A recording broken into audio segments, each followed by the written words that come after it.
ini.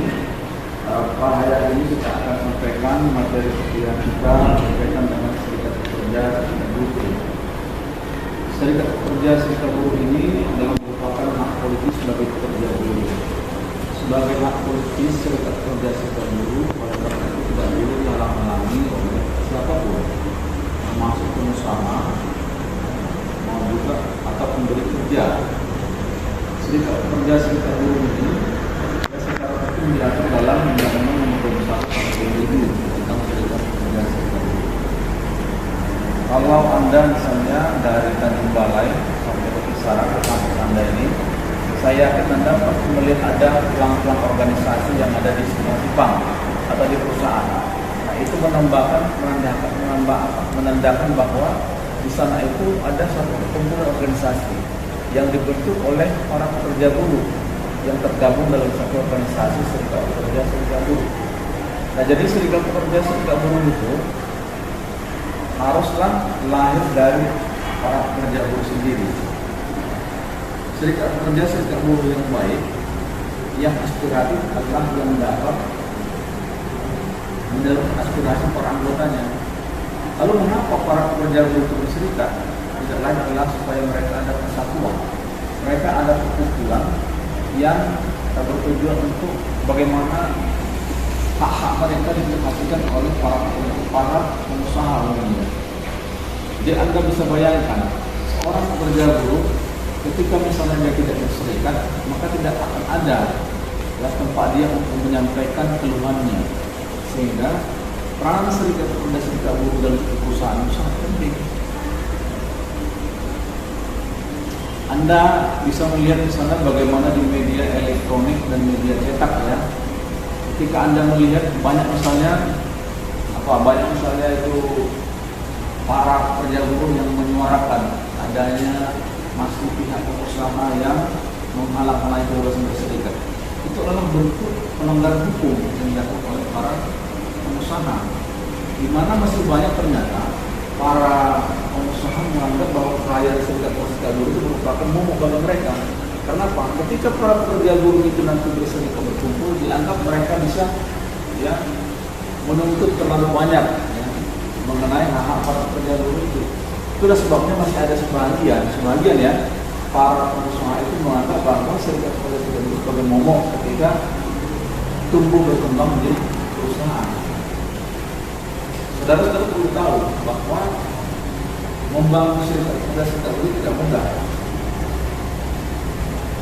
Banyak sekali tantangannya, baik yang datang dari internal para pekerja buruh sendiri, termasuk juga dari pengusaha. Jadi itulah persoalannya sehingga serikat, tapi masih ada juga hambatan-hambatan yang terjadi. Ya, itu pasti dialami oleh para pekerja buruh dari pekerja buruh. Jadi kalau kita melihat peran serikat pekerja buruh saat ini sangat baik sekali ketika itu bisa berkembang sebagaimana arahan para pekerja buruh dan bagaimana kepada Undang-Undang Nomor 21 Tahun 2000 tentang serikat pekerja serikat buruh. Kita lagi ya, Pak Prangga. Iya Pak. Kemarin tentang serikat pekerja serikat buruh. Jadi serikat pekerja serikat buruh itu adalah organisasi yang dibentuk dari oleh dan untuk kepentingan para pekerja berdasarkan ketentuan perundang-undangan yang berlaku. Serikat pekerja serikat buruh itu harus dibentuk secara demokratis mandiri dan tidak boleh intervensi. Jadi kalau serikat pekerja buruh sekarang ini itu mesti ditemukan adanya suatu misalnya sama dari para pengusaha. Artinya kualitas para pengusaha tidak murni, ada dari keinginan para pekerja itu sendiri. Dan itu yang bermasalah besar. Ketika nanti dia sudah tumbuh, dia tidak bisa mengekspresikan bagaimana sudah kewenangannya sebagai pekerja di perusahaan. Kemudian serikat pekerja serikat buruh seperti yang pernah sampaikan di awal ya, karena bahwa undang-undang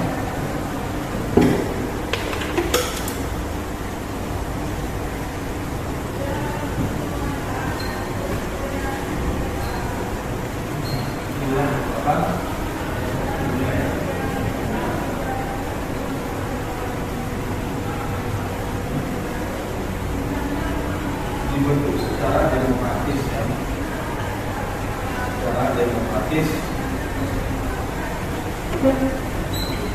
oleh siapa? Oleh pekerja buruh sendiri. Jadi tidak boleh dibentuk oleh pihak perusahaan. Kalau pengusaha itu oleh perusahaan. Sementara serikat pekerja serikat buruh itu hakikatnya adalah organisasi yang dibentuk oleh para pekerja buruh untuk ya, menampung aspirasi para pekerja supaya kepentingannya tidak terhambat, supaya kepentingannya bisa disalurkan melalui organisasi tersebut. Serikat pekerja serikat buruh secara nasional itu daripada seluruh ini. Ketika lahir undang-undang nomor 1 tahun 2000 ini, serikat pekerja itu mesti dijamin menurutnya. Sehingga kadang-kadang kepentingan yang sesungguhnya ya, yang harus hadir daripada serikat itu diperabaikan. Kenapa? Sudah ada kepentingan politis bahkan yang dimanfaatkan oleh orang tertentu ya, dengan menggunakan alat organisasi serikat pekerja serikat buruh. Padahal itu sudah menyimpang. Jadi serikat itu kalau misalnya Anda sudah pernah melihat misalnya bertamu dari ini harus bukti lain daripada kepentingan para pekerja buruh sendiri. Di Indonesia sekarang tadi itu sudah banyak serikat, ada jenis serikat. Misalnya ada serikat pekerja seluruh Indonesia. Kalau Anda bisa melihat dari garis karya, karena ada namanya itu PSI, ada ya? Itu kan satu serikat pekerja. Jadi itulah organisasi para pekerja, para buruh. Ya. Saya pribadi merasa senang kalau ada satu komunitas para pekerja buruh itu bisa menyatu dengan baik sehingga tidak ada upaya-upaya lagi dari pihak pengusaha misalnya ketika itu ada aspirasi tersalurkan. Jadi misalnya persoalan normatif atau para pekerja buruh ini kan banyak sekali.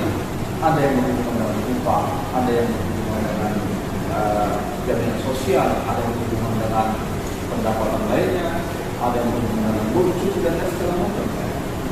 Ya. Jadi oleh karena otomatis ini adalah merupakan ketentuan bagi pengusaha sebagian, ya, bagi usaha atau demikian. Maka otomatis kalau pengusaha itu sudah tidak suka ada itu. Nah, ketika memang mereka bisa menyatu dan sosialisasi itu ya, baik sekali. Itu persoalannya mengapa masih banyak juga karena bersama-sama yang tidak dilaksanakan oleh para pengusaha karena salurannya komunikasinya itu tersebar. Jadi fungsi serikat itu tidak merupakan fungsi yang baik benar. Padahal dia harus sebagai sebagai satu lembaga yang bisa menjadi forum atau tempatnya pertemuan para pekerja buruh supaya bisa mengkomunikasikan apa yang berhubungan dengan para pekerja buruh seperti apa nanti saya katakan tadi kepada saudara-saudara. Jadi di situ yang paling penting bahwa serikat pekerja buruh harus ada di perusahaan dan juga bisa di luar perusahaan. Saya mau tanya kepada saudara-saudara, selain serikat pekerja seluruh Indonesia, apalagi serikat pekerja yang pernah Anda lihat atau Anda tahu dari media kan ada yang besar, ada yang tahu kira-kira? Waduh, sampai yang pernah itu kembangan tentang dunia perburuhan. Jadi tadi banyak ya. Saya katakan kalau secara nasional ada 10 lebih serikat pekerja buruh. Tapi kalau di Asahan, saya pikir serikat buruh ini ya masih di bawah 10. Ya. Di sini ada misalnya serikat pekerja seluruh Indonesia, ada serikat buruh Sejahtera Indonesia, ada serikat pekerja nasional, serikat pekerja nasional, ada serikat pekerja RPMN, ada serikat pekerja pertanian perkebunan, ada serikat pekerja kahut ya, apa ya, tanah. Jadi masing-masing banyak sektornya. Jadi serikat pekerja serikat buruh itu umumnya banyak bentuknya ya. Yang paling besar itu adalah PSI ya.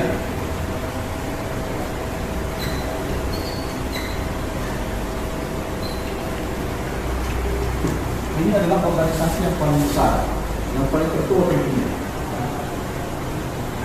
Nah kemudian Serikat Pekerja Serikat Buruh Sejahtera Indonesia misalnya, atau Serikat Pekerja Indonesia ini kemudian berkembang dengan adanya federasi-federasi, ya.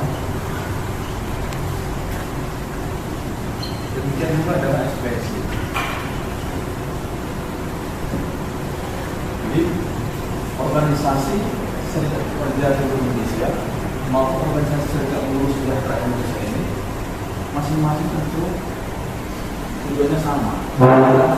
Sebagai organisasi diharapkan bisa menaungi atau membela nama. Cuma fakta di lapangan itu yang kadang-kadang berbeda. Oleh karena apa? Banyak yang kita ketahui. Organisasi para pekerja ini dari seperti apa? Terus semuanya organisasi yang berbeda.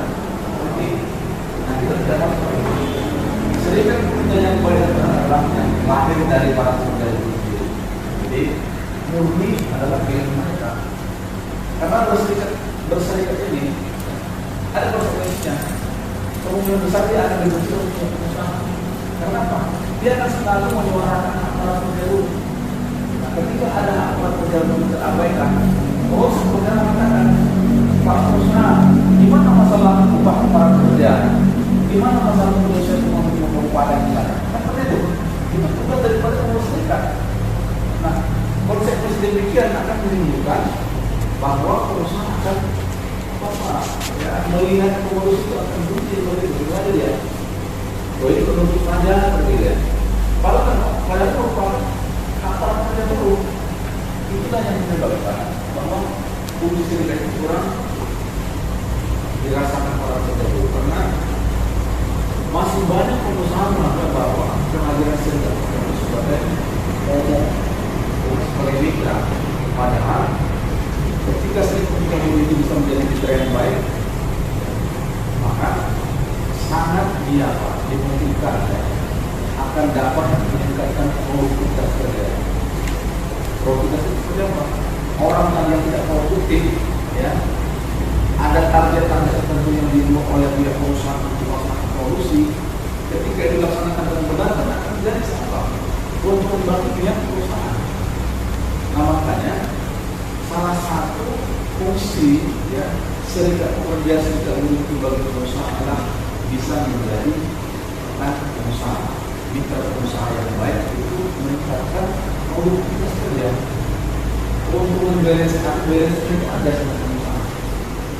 Jadi semua ya, yang berhubungan dengan pelaksanaan norma-norma, semua yang berhubungan dengan pelaksanaan pekerjaan di perusahaan itu akan bisa terkendali dengan baik ketika hubungan antara pengusaha dengan pekerja buruh maupun serikat itu bisa terlaksana dengan baik. Nah persoalannya selama ini kenapa masih banyak ya aksi demonstrasi, aksi unjuk rasa antara yang dilakukan oleh pekerja buruh pada pengusaha? Nah, itu persoalannya ada hak para pekerja buruh yang tidak dipenuhi oleh pihak pengusaha. Kemarin saya lihat di Facebook itu, di Facebook ya, orang-orang bergabung dengan saya ada semua kerja. Nah, ini boleh Anda buat nanti jadi satu penelitian skripsi menarik. Ya. Misalnya apa itu? Perlindungan hak pekerja buruh dalam masa-masa kerja. Itu skripsi juga. Nah, nanti Anda boleh lihat misalnya di Facebook ini. Kemarin semalam ya, mereka melaksanakan aksi mau kerja untuk apa?